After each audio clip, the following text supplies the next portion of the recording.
شیخ صلاح الدین یوسف رحمہ اللہ نے یہ بات ذکر کی ہے کہ پہلا فیصلہ رد کر دیا گیا، دوسرا فیصلہ رد کر دیا گیا، یعنی عدالت نے دونوں پچھلے فیصلوں کے اندر آرڈر بھی دیا کہ یہ قانون نافذ کر دیا جائے، تاریخ بھی دے دی، لیکن پھر بھی احکامات جاری نہیں ہوئے اور لاگو نہیں کیا گیا یہ قانون۔ تیسری مرتبہ یہ کہا گیا کہ 14 سوالوں کے جوابات دیے جائے، حالانکہ اس سے پہلے ہم بیان کر چکے ہیں کہ 10 سوالات حکومت نے پیش کیے تھے عدالت نے، جس عدالت کے 10 سوالات کے جوابات علماء نے دیے اور شیخ صلاح الدین یوسف رحمہ اللہ نے خود بھی اس کے 10 جوابات دیے جو ہم آخر میں بیان کریں گے، تو پھر بھی کوئی ایکشن نہیں ہوا، پھر بھی اس قانون کو لاگو نہیں کیا گیا۔ بسم اللہ والصلاۃ والسلام علی رسول اللہ، اما بعد۔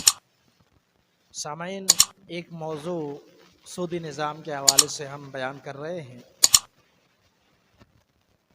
اس میں یہ بیان ہو رہا ہے کہ پاکستان کے اندر بہت دفعہ یہ کوشش کی گئی، حتیٰ کہ عدالتی احکامات بھی جاری ہوئے، لیکن پھر بھی عمل درآمد نہیں ہوا، سود کی اس نظام کو ختم نہیں کیا گیا۔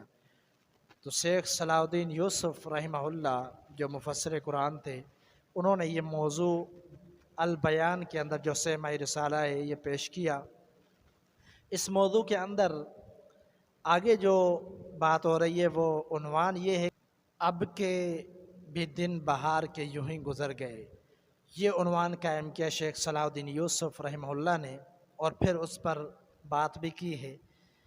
فرماتے ہیں کہ بہرحال چند دن کی سماعت کے بعد نظر ثانی کے لیے تشکیل کردہ بینچ نے انتہائی عجلت میں 24 جون 2002 کو اپنا فیصلہ سناتے ہوئے شریعت اپیلڈ بینچ کا فیصلہ منسوخ کر دیا اور مقدمے کو اثر نو سماعت کے لیے دوبارہ وفاقی شرعی عدالت میں بھیجنے کے احکامات صادر کر دیے۔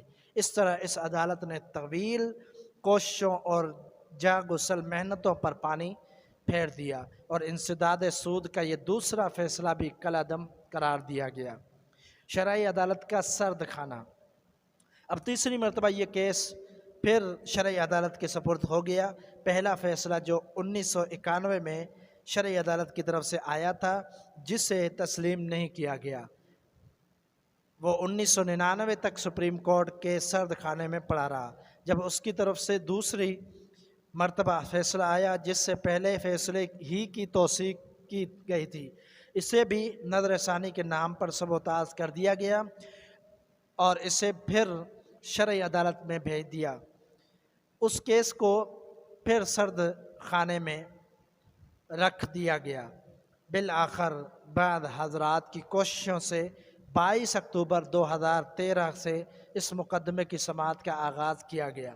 پہلی سماعت کے بعد دوسری سماعت پر شرعی عدالت نے بتایا کہ ایک سوال نامہ تمام درخواست گزاروں، ماہرین قانون، علماء اور ماہرین اقتصادیات کو ارسال کیا جائے گا، جس کی روشنی میں ڈیمانڈ کردہ اس کیس پر بحث کی جائے گی۔